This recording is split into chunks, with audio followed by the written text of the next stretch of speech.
Terima kasih Anda masih bersama kami di Dialog Nusantara Siang. Pemirsa masih bersama Pak Tri Yunis Miko, epidemiolog Universitas Indonesia. Pak Miko, ketika tadi saya mengatakan bahwa pemerintah lebih menggiatkan pelacakan atau tracing, apa kemudian yang bisa disiasati, Pak? Ya, jadi tadi PKM harus dilakukan di akhir dari suatu kondisi begitu. Tapi upaya-upaya penanggulangan COVID yang lain jangan dihilangkan begitu. Kalau perlu tesnya ditambah begitu. Jadi kalau perlu tesnya jangan berkurang, paling tidak tetap. Kalau bisa ditambah begitu. Kemudian isolasinya harus sebaik, mau isolasi di rumah maupun isolasi di pelayanan kesehatan maupun di fasilitas pemerintah. Harusnya itu dijamin isolasinya bagus, tidak ada penularan ke keluarga lainnya begitu, maupun sekeluarga atau tetangganya tidak ada penularan begitu. Kemudian karantinanya kepada yang kontak itu harus baik begitu. Jadi keluarganya harus mau mengkarantina dirinya kalau dia kontak dengan kasus. Kemudian kontak tracing sekarang ini udah berkurang 4 sampai 10. Jadi jangan sampai kendor begitu. Jadi seharusnya sebanyak mungkin kalaupun standar yang baik buat WHO adalah 30, ya kita capai 30 itu. Tapi paling tidak sebanyak mungkin. Jangan sampai ada kontak yang lolos. Dan kontak yang lolos itu akan sebagai penular. Kemudian ke warga lainnya. Pelayanan kesehatan tetap harus disiapkan. Kalau kemudian PSBB atau PPKM-nya gagal, saya rasa pelayanan kesehatan harus tetap disiapkan. Jadi yang terakhir itu adalah PSBB atau PPKM atau social distancing. Karena negara kita tidak memperlakukan lockdown begitu. Kira-kira Mas, semuanya harus baik. Pak Miko, Jangan satu. Kemudian vaksinasi harus dicepatkan begitu. Jadi vaksinasi dapat mengurangi kasus dengan warga yang divaksin lebih banyak, maka kasusnya akan berkurang begitu. baik. Ketika WHO menetapkan batas minimal tracing kepada 30 orang terdekat orang yang positif begitu, apakah Indonesia belum bisa menyentuh angka 30 karena mungkin keterbatasan alat tes atau laboratorium atau bahkan tenaga kesehatannya? Bagaimana Anda melihat kondisi ini, Pak Miko? Ya, ini dilematis memang. Kalau kontak tracing diperbanyak, maka tesnya kurang. Kemudian ruang isolasinya kurang. Kemudian ruang karantinanya kemudian tidak ada pemberlakuan peraturannya. Jadi ini masalahnya muter begitu. Kalau tracing ditingkatkan, ada tesnya nggak gitu. Kemudian ada ruang isolasinya nggak kalau kemudian dia positif gitu. Kemudian tadi yang kontak tracing yang belum dilakukan ya harus diisolasi.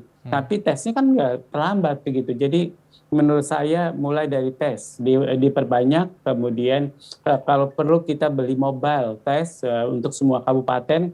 Kalau bisa semua kabupaten, tidak boleh kurang tesnya karena itu gunanya juga untuk selanjutnya kita mengevaluasi apakah kasusnya berkurang atau kasusnya tidak berkurang. Kalau tidak ada tes, kita tidak tahu kasusnya berkurang atau tidak berkurang begitu. Apalagi di desa-desa begitu. Menurut saya desa-desa ini kurang tes. Jangan-jangan kotanya beres, desanya bertambah begitu. Jadi kita nggak tahu. Kemudian kayak misalnya tadi epicentrumnya Jakarta, kemudian kalau tes tidak diperbanyak ke daerah, mungkin daerah lainnya selain Jakarta akan terpantau sedikit.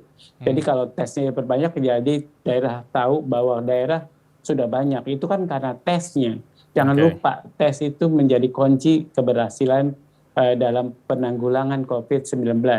Nah, kemudian yang indikator kedua adalah isolasi, kemudian karantina, kemudian kontak tracing, dan fasilitas pelayanan kesehatan.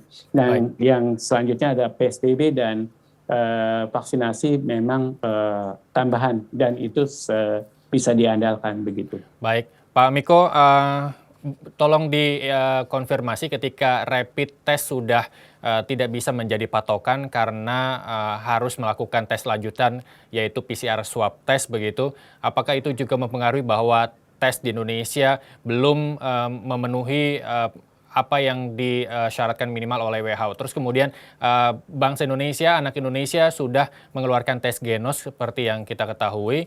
Apakah ini menjadi lampu hijau ataupun kabar baik untuk meningkatkan tes di Indonesia, Pak Miko? Ya, jadi tes yang saya anjurkan adalah tes antigen, begitu. Kalau tes genos mungkin sensitivitasnya atau akurasinya masih di bawah tes antigen, 90%, tapi dasar teorinya belum cukup bagus, begitu. Jadi dasar teori bahwa VOC, volatile organic compound yang dihasilkan dari atau yang dideteksi oleh alat genos C19 begitu, harusnya secara teori bisa dijelaskan hari keberapa VOC diproduksi, kemudian apa yang memproduksi VOC itu secara teori harusnya bisa dijelaskan. Tapi sampai sekarang si pembuat alat itu tidak bisa menjelaskan. Kemudian menurut saya teorinya masih cuma akurasi dan teknologi aja yang digembar-gemborkan. Jadi saya bangga terhadap genos ini. Mudah-mudahan alat ini bisa dibuktikan teorinya. Kalau tes antigen bisa dibuktikan secara teori begitu, Mas. Baik. Nah,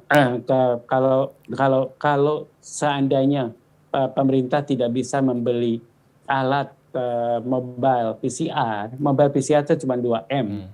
Jadi menurut saya pemerintah bisa membeli alat ini untuk 30-an kabupaten atau 300-an bahkan kabupaten yang belum punya alat lab PCR bisa diberikan mobile PCR, kemudian di-drop ke kabupaten-kabupaten yang tidak punya lab yang memang harus dibantu oleh pemerintah sehingga penanggulangan COVID di daerah tersebut bisa terpantau dengan baik. Jadi harusnya ini merupakan tanggung jawab pemerintah, Mas. Jadi pemerintah harus bertanggung jawab terhadap alat tes ini. Kemudian kalau memang tidak bisa, ya gunakan tes antigen di daerah-daerah yang memang tidak memiliki PCR. Kemudian itu dipakai patokan sementara untuk berapa yang positif tes antigen. Oleh karena itu ya saya sarankan ke daerah yang belum punya atau yang jauh dari kota-kota dia melakukan tes antigen karena itu lebih murah dan lebih mungkin dilakukan di daerah. Baik, itu catatan penting yang harus diperhatikan oleh pemerintah. Catatan lain mungkin Pak Miko sebagai closing statement dari Anda dari keinginan pemerintah untuk meningkatkan tenaga tracing begitu dari ratusan juta rakyat Indonesia, berapa kemudian apakah ada hitung-hitungannya tenaga tracing yang harus diterjunkan oleh pemerintah demi melancarkan kegiatan tersebut, Pak Miko? Singkat saja sebagai closing jadi statement. Sebenarnya tracing tidak diperlukan bagi daerah atau kota, kabupaten, provinsi yang kasusnya masih sedikit begitu. Kecuali alat tesnya yang ditambah begitu pada alat yang daerah atau kota yang tes kasusnya masih sedikit di-drop lah PCR-nya atau alat mobile PCR-nya. Kemudian bagi yang daerah, kabupaten atau kota atau provinsi yang kasusnya banyak, itu diperlukan tracer tambahan. Jadi mari kita hitung berapa kabupaten, berapa kota, begitu, kemudian berapa provinsi, kita hitung kemudian tracer yang dibutuhkan, berapa tracer yang bisa dibiayai oleh kabupaten kota itu, berapa tracer yang harus ditambah oleh pemerintah pusat. Kemudian dihitung, mari kita lakukan tracer tadi karena ini berhubungan dengan PPKM, karena PPKM juga pembatasan sosialnya akan berdasarkan dari informasi tracer tadi atau tes kontak tracing begitu. Nah, kemudian kalau kontak tracing itu memberikan informasi pembatasan sosial ini tidak berlaku, maka kemudian atau kluster penularannya terbanyak adalah pada keluarga, kemudian kepada RW yang di isolasi juga ada kasus-kasus di situ, ya maka mungkin harus dilakukan sesuatu pada keluarganya. Kemudian dari informasi kontak tracing akan didapatkan informasi yang berguna untuk pembatasan sosialnya. Karena dari situ diketahui kluster-kluster apa yang terbanyak. Baik. Maka pembatasan sosial itu akan bersumber dari informasi dari kontak tracing, Mas Baik, luar Isa. biasa. Terima kasih Pak Miko. Semoga referensi dari Anda didengar oleh pemerintah untuk kelanjutan penanganan COVID-19 di Indonesia. Terima kasih Dr. Triunis Miko, epidemiolog Sama-sama. Universitas Indonesia telah bergabung bersama kami. Selamat beraktivitas kembali.